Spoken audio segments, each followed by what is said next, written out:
இது மகிமை நேரம்.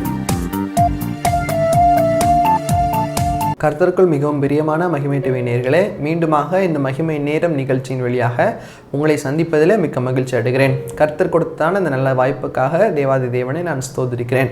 இந்த வாரத்திலும் கூட சந்தோஷமாக இருப்பது எப்படி, உண்மையான சந்தோஷத்தை பெற்றுக்கொள்வது எப்படி என்று சொல்லி நாம் தியானித்துக் கொண்டிருக்கிறோம்.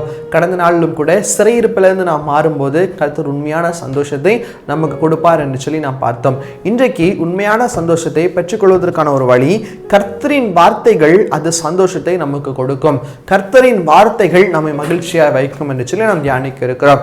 பிரியமானவர்களே, ஆண்டவருடைய வார்த்தைகள், ஆண்டவர் நமக்கு கொடுக்கிறதான இந்த வேத வசனங்கள், கர்த்தர் நமக்கு கொடுக்கிறதான அந்த முத்தான வசனங்கள், அதை நம்மை சந்தோஷமாய் மகிழ்ச்சியாய் வைக்கும். இன்னைக்கு ஒருவேளை சந்தோஷத்தை தேடி உலகமெல்லாம் நம்ம அணைந்து கொண்டிருக்கலாம். சந்தோஷத்தை யாராவது ஆறுதலாய் பேச மாட்டார்களா என்று சொல்லி, என்னுடைய கவலைகளை கேட்க மாட்டார்களா என்று சொல்லி நாம் அறிந்து கொண்டிருக்கலாம், அலைந்து திரிந்து கொண்டிருக்கலாம். ஆனால் வேத வசனம் நமக்கு கொடுக்கப்பட்டதான ஒரு நல்ல மருந்தாய் காணப்படுகிறது.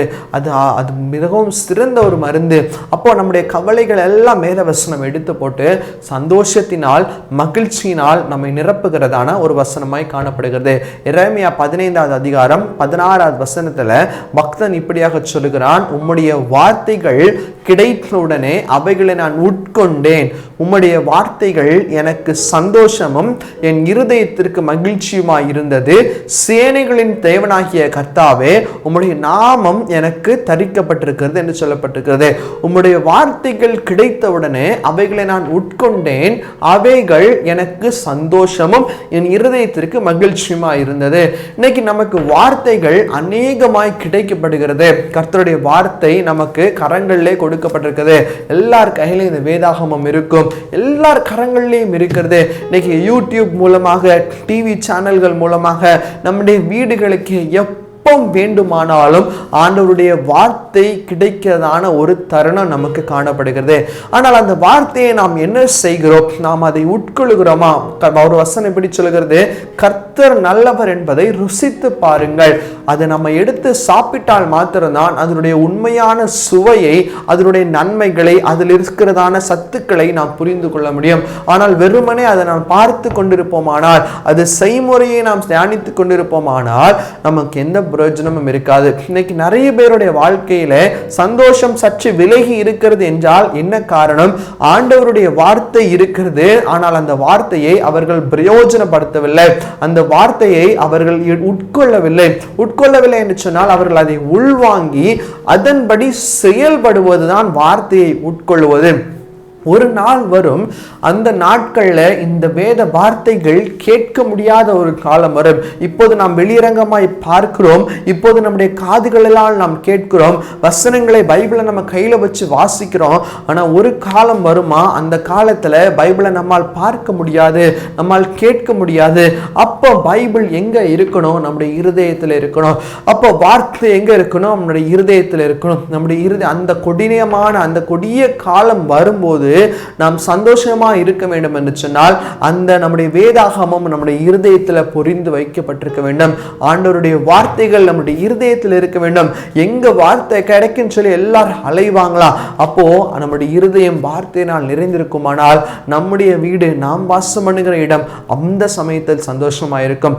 இப்போ நமக்கு கிடைக்குது, இப்போ அதனுடைய அருமை தெரியாது.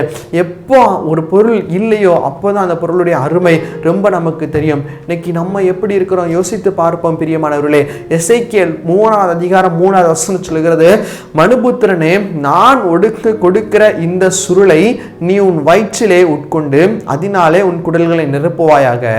அப்பொழுது நான் அதை புசித்தேன், அது என் வாய்க்கு எப்படி இருந்துச்சா?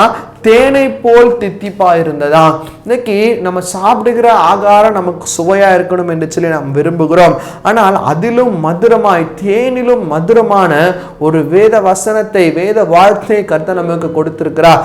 அதை நாம் பயன்படுத்தி அதன் மூலமாய் கர்த்தர் கொடுக்கிறதான சந்தோஷத்தை, அதன் மூலமாய் கர்த்தர் கொடுக்கிறதான இன்பத்தை நாம் அனுபவிக்கிறோமா? யோசித்து பார்ப்போம். பிரியமானவர்களே, தேனிலும் மதுரமான, தேனிலும் இன்பமான வார்த்தை இந்த வேத வசனம். இந்த வேத வசனத்தை எத்தனை பேர் நாம் பிரயோஜனப்படுத்தி கொண்டிருக்கிறோம் யோசித்து பாருங்கள். 119 சங்கீதம் 77 வசனம் இப்படியாக சொல்லுகிறது, உம்முடைய வேத வசனம் என் மன மகிழ்ச்சியா இருக்கிறது, உன் வேதம் என்னுடைய மன மகிழ்ச்சியா இல்லாதிருந்தா நான் என்னைக்கோ அழிந்து போயிருப்பேன் கர்த்தாவே அப்படின்னு சொல்லி தாவீது சொல்றார். கர்த்தருடைய வேத வசனம் நமக்கு மன மகிழ்ச்சி. வேத வசனம் மாத்திரம்தான் நமக்கு இந்த உலகத்துல நிறைந்த மகிழ்ச்சியை தர முடியும். வேற எல்லாம் ஒருவேளை கதை புஸ்தகம் வாசிக்கிறப்ப நமக்கு ரொம்ப சந்தோஷமா தெரியலாம், இல்ல ஒருவேளை வேற ஏதாவது கேளிக்கைகளை பார்க்கிறப்ப சந்தோஷமா தெரியலாம், சந்தோஷமா இருப்பது போல தோன்றும். அது முடிந்தவுடன் அந்த சந்தோஷம் முடிந்துவிடும். ஆனால் நிரந்தரமான நித்தியமான சந்தோஷம் வேத வசனம் மாத்திரதான். இன்னைக்கு நமக்கு ஈஸியா கிடைக்குது, அதனால அதனுடைய அருமை நமக்கு தெரியல. ஒடிசா மாநிலத்துல ஒரு ட்ரைபல் பீப்புள் இருக்கிறார்களாம். அவர்கள் எப்படிப்பட்டவர்கள் என்று சொன்னால், மனிதர்களை சாப்பிடுகிறதான, அவர்கள் அறியாமையினால் அப்படி செய்கிறதான ஒரு தன்மை கொண்ட ஒரு சகோதரர்கள் அந்த கூட்டத்தார். அவர்களுக்கு ஒரு மிஷனரி அவர்கள் கடந்து சென்று ஒரு சுவிசேஷத்தை அறிவிக்கிறார். அப்போது அந்த கூட்டத்தில் ஒரு சில பேராய் ரட்சிக்கப்பட்டு பின்னர் அநேக பேரை ரட்சிக்கப்பட்டு வருகிறார்கள். அப்போ அந்த அவர்கள் பேசுகிறதான அந்த மொழியில இந்த வேதாகமத்தை கொடுக்க வேண்டும் என்று சொல்லி இந்த மிஷனரி ரொம்ப போராடி ரொம்ப பாடுபட்டு அவர்கள் பேசுகிறதான அந்த மொழியிலே இவருடைய வேதாகமத்தை மொழிபெயர்த்து கொடுத்தார். அப்ப நம்ம போல ஆளுக்கு ஒரு பைபிள், சின்ன பிள்ளைங்கள்ல இருந்து பெரியவங்க வரைக்கும் ஆளுக்கு ஒரு பைபிள், ஆளுக்கு 2 பைபிள், எக்ஸ்ட்ரா பைபிள்லாம் கிடையாது. ஒரு குடும்பத்திற்கு இல்லாட்டி 2 குடும்பத்திற்கு அப்படி ஒரு பைபிள் இருக்குமா? ஒரே ஒரு வேதாகமம் தான் இருக்குமா? அந்த வேதாகமத்தை அவர்கள் எப்படி பாதுகாப்பார்களாம் தெரியுமா? சிவப்பு கம்பள விரிப்பு நம்ம கேள்விப்பட்டிருப்போம், ஒரு மரியாதை செலுத்துவது போல். அதே போல சிவப்பு துணியினால் அவர்களுக்கு கிடைக்கப்பட்ட அந்த வேதாகமத்தை மூடி மிகவும் கண்ணும் கருத்துமாய் பாதுகாத்து அனுதினமும் அதை தியானிப்பாங்களாம். அவர்களுக்கு நேரம் கிடைக்கும் போது அந்த மக்கள் அதற்கு பின்பதாக வேலைக்கு செல்ல ஆரம்பித்து விட்டார்கள். வேலைக்கு செஞ்சுட்டு வருவாங்க.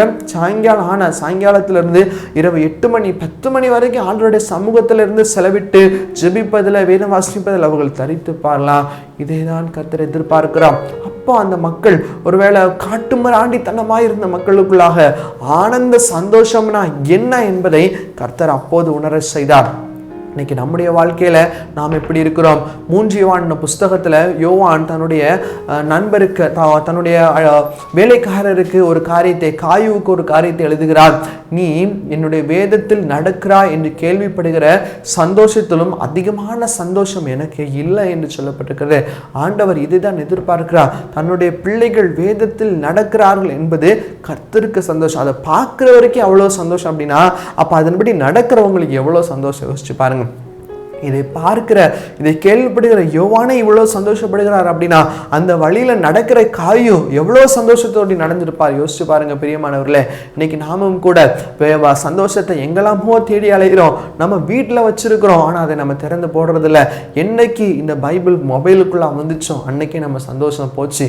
மொபைல்ல படிக்காதீங்க, மொபைலை சார்ந்து இருக்காதீங்க, வேதத்தை எடுத்து வேதத்தை திறங்க, வேதத்துல இருக்கிற வசனங்களை படிங்க, கர்த்தரங்களோடு பேசின வார்த்தைகளை குறிச்சு வைங்க. அது உங்களுக்கு சந்தோஷத்தை ஏற்படுத்தும். இன்றிலிருந்து ஒரு மாற்றத்தை நீங்கள் எதிர்பாருங்க. மொபைலில் இருக்குது, நான் அப்படி கேட்டுக்கிற வார்த்தை கேட்டால் மட்டும் அது அல்ல, அது அவருக்கு ஊழியக்காரருக்கு கர்த்தர் பேசினது. ஆனால் உங்களோடும் கர்த்தர் பேச சித்தமாக இருக்கிறார். அந்த உண்மையான சந்தோஷத்தை இழந்து போய்விடாதீர்கள். அந்த தருணத்தை பெற்றுக்கொள்ளுங்கள். இதை நான் கர்த்தர் எதிர்பார்க்கிறார். கண்களை மூடி நாம் அப்படியே செபிப்போம். ஸ்தோத்திர கர்த்தாவே, உம்மை நோக்கி நாங்கள் பார்க்கிறோம் அப்பா. பிரியமான தேவனே அப்பா, உம்மை நோக்கி பார்க்க கர்த்தர் நீர் கொடுத்த நல்ல கிருபைக்காக நன்றி ஆண்டவரே. அப்பா, உம்முடைய கிருபை, உம்முடைய இரக்கம் எங்களோடு கூட இருந்ததுக்காக நன்றி செலுத்துக்கிறோம் அப்பா. உம்மை துதிக்கிறோம். ராஜாதி ராஜனம் எங்கள் கத்தாதி கர்த்தருமா இருக்கிறவரே, ஒருவராய் பெரிய அதிசயங்களை செய்கிறவரே நன்றி ஆண்டவரே. அப்பா, உம்முடைய வேத வசனம் எங்கள் மன மகிழ்ச்சியா இருப்பதற்காக நன்றி. உண்மையான சந்தோஷத்தை, உண்மையான சமாதானத்தை கர்த்தர் இந்த வசனத்தின் மூலமாய் நீர் எங்களுக்கு தரப்போகிறீர். உமக்கு நன்றி செலுத்துகிறோம் ஆண்டவரே. சப்பா கர்த்தாவே, உம்முடைய கிருபை, உம்முடைய பிரசன்னம் எங்களை ஆட்கொள்ளட்டும் கர்த்தாவே, எங்களை நிரப்பட்டும் அப்பா. நீர் அப்படி செய்கிறதற்காக நன்றி. சந்தோஷத்தினால் இன்னைக்கு ஒவ்வொருவர்களாம் கடந்து போங்க ஆண்டவரே. இன்னைக்கு தீர்மானம் எடுத்திருக்கிறவர்கள் அந்த தீர்மானத்தில் நிலைத்திருக்க கிருபை செய்யுங்க. மீட்பராம் இயேசுவின் மூலம் ஜெபிக்கிறோம் எங்கள் நல்ல பிதாவே. ஆமென், ஆமென்.